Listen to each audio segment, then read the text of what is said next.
Welcome everybody to anticipated releases for the month of July. My name is Nick. I'm Mike. And if we mentioned last time about how there really wasn't a ton to get excited about last month, this month's going to be kind of the same. But I would say that me and Mike also found a couple of really, really fun games that we want to talk about. And actually, I'm going to start off really quickly about talking about a game called The Forgotten City. Just go right into it. The Forgotten City, the reason this one stuck out to me is because probably the first thing you recognize when you look at this gameplay is the fact that it looks a lot like a Bethesda game. It looks a lot like a Western RPG, something like that you'd see in like an Oblivion or a Skyrim. And that's because originally it was.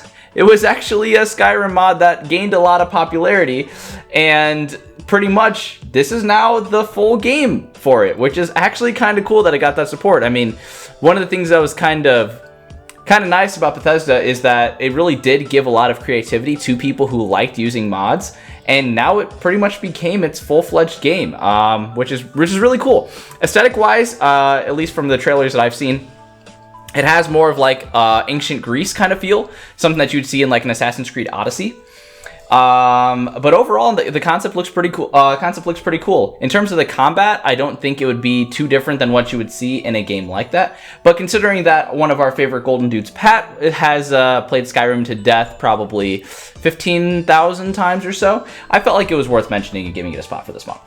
Yeah, I think this is cool. I love the fact that like mods are kind of getting some pretty cool treatment here. It's pretty rare that like, well, I shouldn't say it's rare because like you said, Bethesda is all about like mods with their games.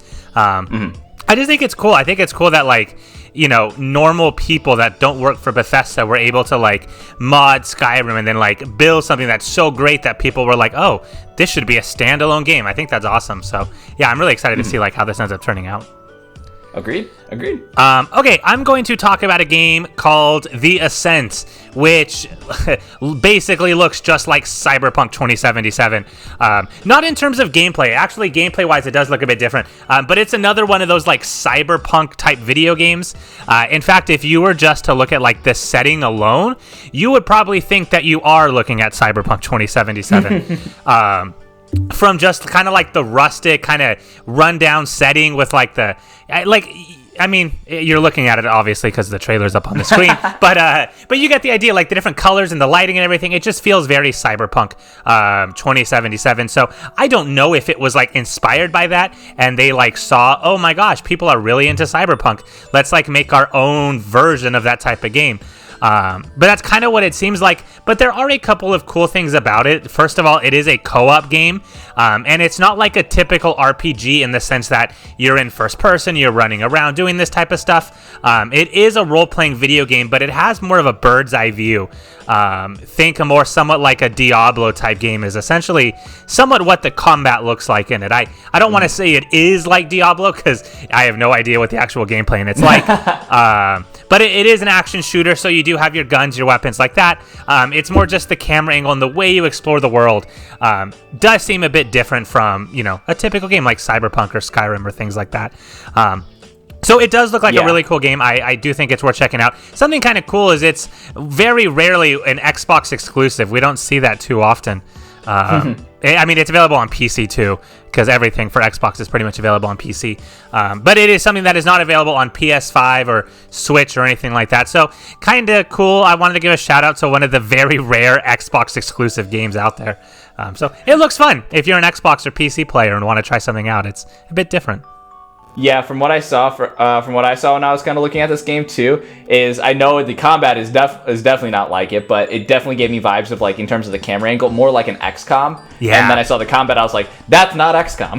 Oh yeah, no, it's weird. It's like it's combat. I would say from what I've seen in footage, reminds me of Diablo. And with just kind of that Cyberpunk 2077 setting, which is cool. I mean, those are good games, right? I mean, Cyberpunk's cool. It's a great idea. It didn't work so great, but the concept of it was cool. And so hopefully this one, you know, gets a lot more positive response from that. I would agree. All right. So then my next one that I'm going to mention is Monster Hunter Stories 2. And while I haven't played a ton of like the Monster Hunter series, of what I've played, I've greatly enjoyed. And a little bit of a fun story that I'm going to tag in right here is a guy that I used to work with. His name was Dean.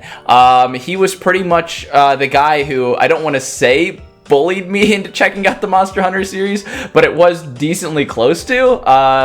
So he would pretty much say that any single time any Monster Hunter game would come out, he would really want me to check out the whatever it was. And we were both avid 3DS players, and one of the games that he told me to really check out was Monster Hunter Stories, and because the first one came out for 3DS. I didn't check out that one. I found a cheaper copy of Monster Hunter 4 Ultimate actually, and that's the game that I was playing. But if you compare the Monster Hunter games between like the normal series, you're talking like your Monster Hunter Worlds, your Monster Hunter 4s, your Monster Hunter Rise, I think it was, that came out for the Switch.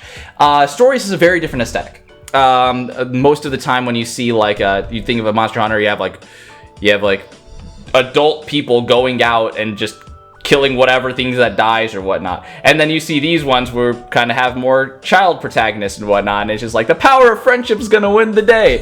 It's a very different kind of setting and theme that it goes with it, but the premise is kind of the same.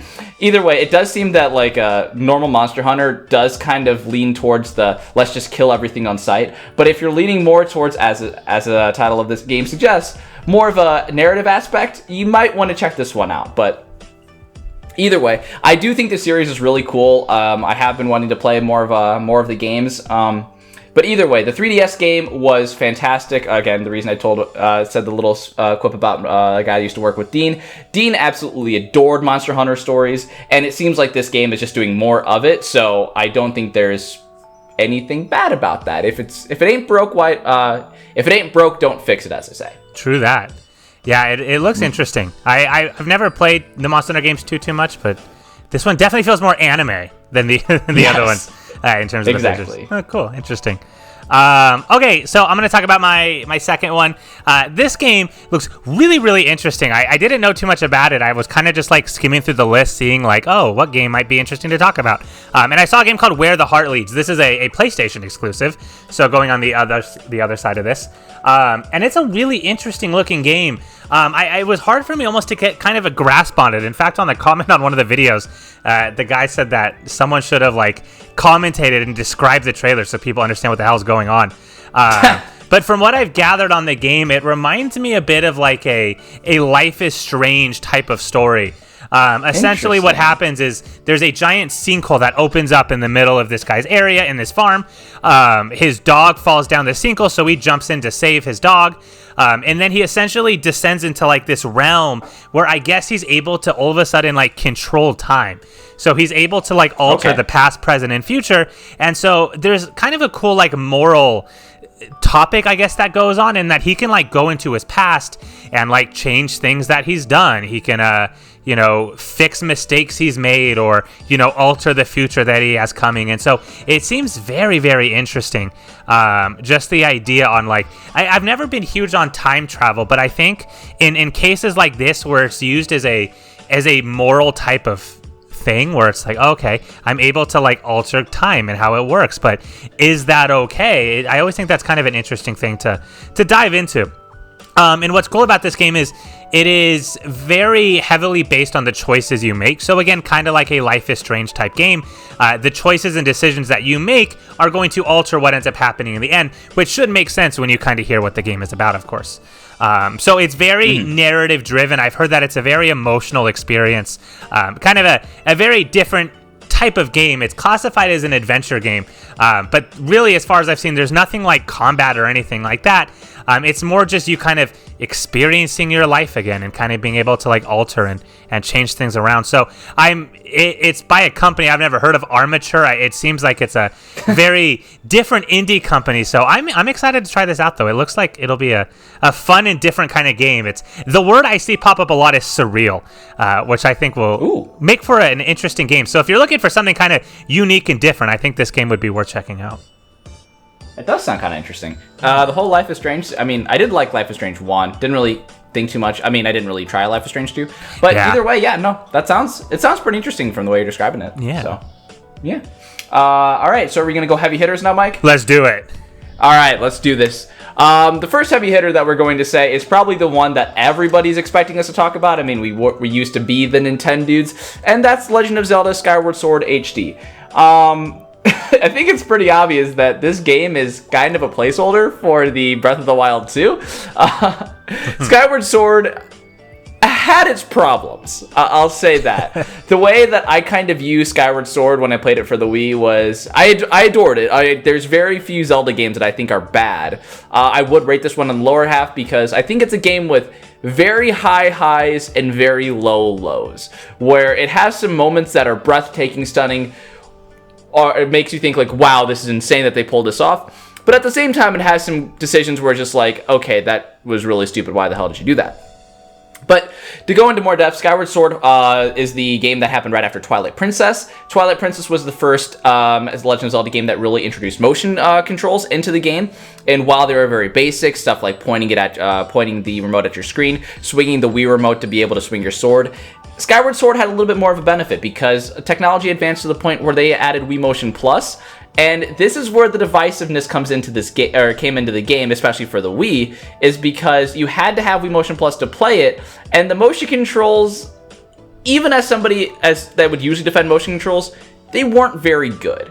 Mm-hmm. And while I still loved the game, button controls were definitely something that I feel like a lot of people were lacking, and I believe because of the fact that Twilight Princess was also on the GameCube. As somebody can correct me if I'm wrong, but I believe it was the first Zelda game that forced you to use motion controls. Mainline. I'm not talking like Link's crossbow training or anything like that, but I think it's the first mainline Zelda game that forced you to use motion controls and didn't really sit over well for some people. But either way, the game, the reason I say the game has very high highs and very low lows, a good example of it is the final dungeon. The final dungeon in that Zelda, in Skyward Sword, is my favorite dungeon of any Zelda game I've ever played.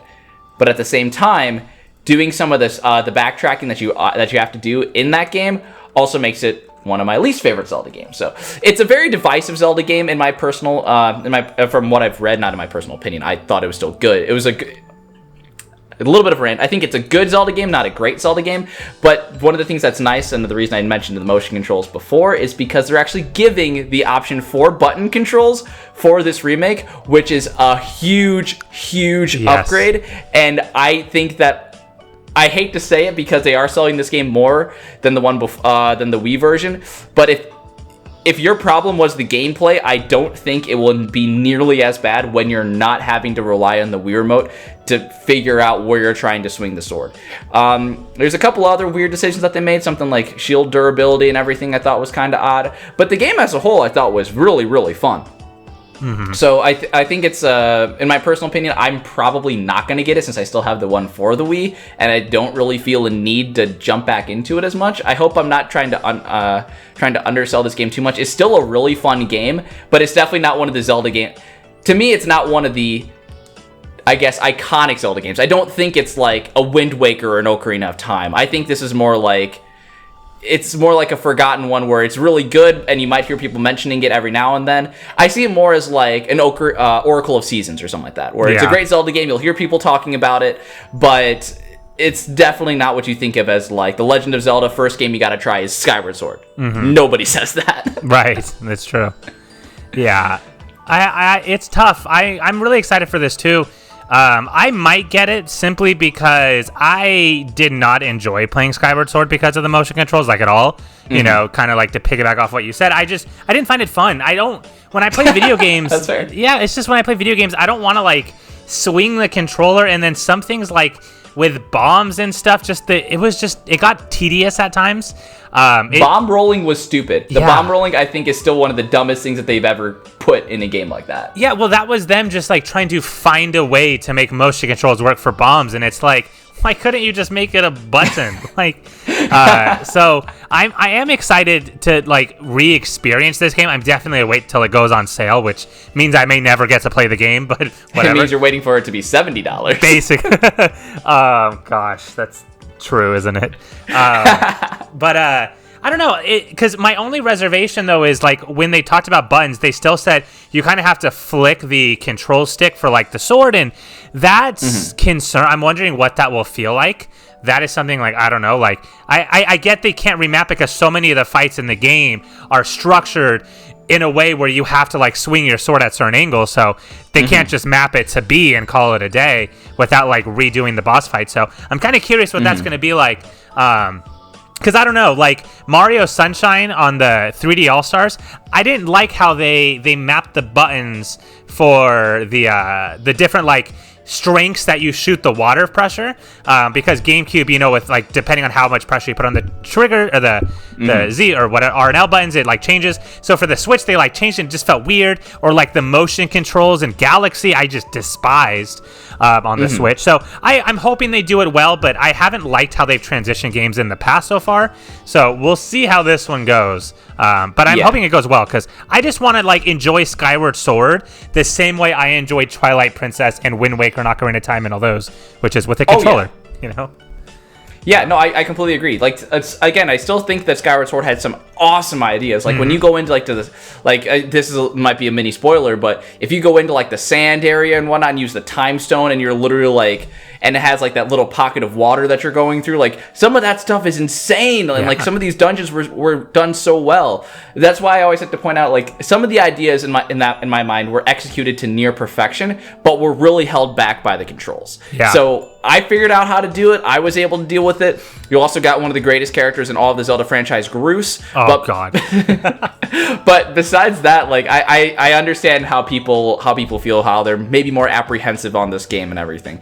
Another thing that was also really cool about it is the Joy-Cons look dope as hell that they're releasing with this game. But I do understand if people are holding out to see how it is. I still stand by it. I still think it's a good game. I do think that just the addition of button controls will definitely, I think, help change people's opinion on this game. I don't think it'll be enough for them to pull a 180, but I think they'll be able to meet it halfway. Yeah, no, I agree with that. Okay. Sweet. Yeah. All right, I'm gonna go into my big release, and this is like definitely a must buy for me. That is the Great Ace Attorney Chronicles. Before I talk about the game, the first type of game that I played like this with the whole like trial law setting was Danganronpa, and I absolutely adored those games like with all my heart. I never ditched classes in college. I definitely ditched 2 straight days of classes to finish Danganronpa because I knew I wouldn't be able to go to class and focus on what I was learning about because I had to know what happened next. It was ridiculous. I've never been that like obsessed with the story in a game. And so I was kind of sad when I finished those games out because I'm like, well, there's nothing really like it. So I tried Ace Attorney. I didn't think I would be big on it because it's more quote-unquote realistic, even though it's really not in a lot of ways, but it's more like based on reality. Right, so I figured like that whole law setting would be like too much and I wouldn't like it. It definitely gave me the same vibes as Danganronpa. I think they are very one and the same in terms of the suspense that you feel. The soundtrack in these games is amazing. It's phenomenal. It just gets you so invested. You just feel like such a badass, which is crazy because you're just like a lawyer. So the first like Ace Attorney Phoenix Wright trilogy is already out, which is really cool. This one is a little bit different. In fact, it's a lot different. This is not Phoenix Wright. He's not in these games at all. If you can't tell by the title, his name is nowhere in it. These games actually take place, I believe, like a couple hundred years before Phoenix Wright. This is actually like an 18th century or 19th century 1800s game is like the time period. You're like in Japan and England trying to solve these like old school murders that are going on. So it's a very, very different setting in that regard. The other cool thing about this game that I really like though is instead of just talking to a judge, because if you've played the original Phoenix Wrights, it's basically you, another lawyer, and then a judge that you're trying to convince that, you know, your guy's innocent. And that's it, you know. But this one actually has a jury. So instead of appealing to a judge, you're actually trying to appeal to a jury. And the whole jury system is really, really cool. The whole concept is at any point during the trial, the jury can just stop and say, we're ready to vote. We have our verdict. As opposed to in the other one where it plays out to the end, this one can stop in the middle. And then the jury might say, oh, you know what? We think he's guilty. And at which point you then have to have one-on-one interviews with the jurors to try to convince them to kind of hold off before they like seal and finalize their vote. So there's like a whole nother aspect to this, which isn't just like a trial. Now it's actually like having to work one-on-one with jurors, trying to convince the jury as a whole. I think it's a really kind of unique spin on the the Ace Attorney games. But I mean, in short, I just think they're really cool. They're really, really addictive games, just from the investigations going on to the different things you learn from people. The trials, when you start one, it is really hard to not finish it, like in one sitting, because there's so many just plot twists and turns that happen during it. It's really hard to not just finish it, because you want to know what comes next. And a lot of times because the whole thing is you're a defendant, you're trying to like defend someone who's been convicted of murder. So you're always like on the defense. So it's always interesting because a lot of the time you're like, my guy definitely seems guilty. And then as you go through, you kind of like find pieces of evidence that like suggest what really happened. So I think they're just an absolute joy to play. Filled with plot twists and fun story in this one. This one will definitely be no different. Oh, and I should mention, it's a Chronicle, so it comes with 2 games. It comes with original Great Ace Attorney, and then it comes with Great Ace Attorney 2.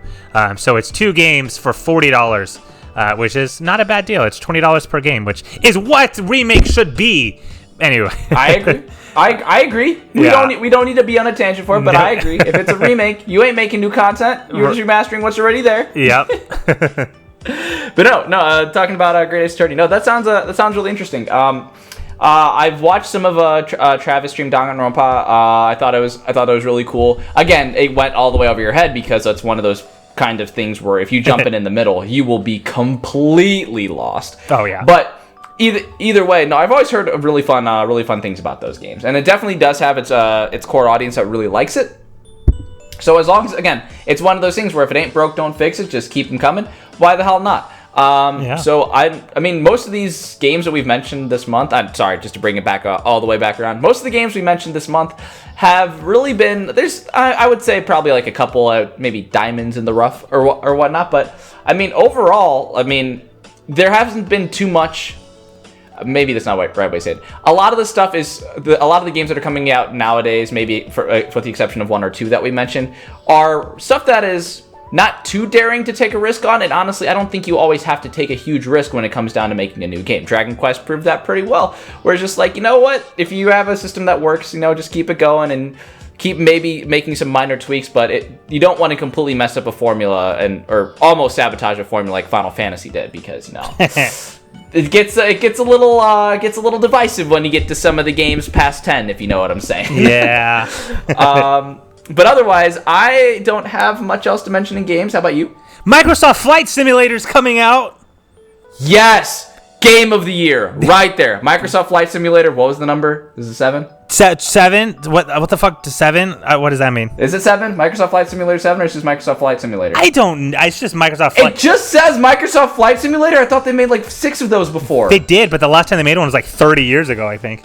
Oh, so they have to restart the numbering. Perfect! Yep. Well, either way, thank you for joining us. If there's a game that we didn't mention that you are also excited about, please let us know about it in the comment section below. Or let us know if you're getting any of these games. Probably might pick up 1 or 2 myself. But thank you all for joining us, and have a lovely rest of your day. Yeah, bye.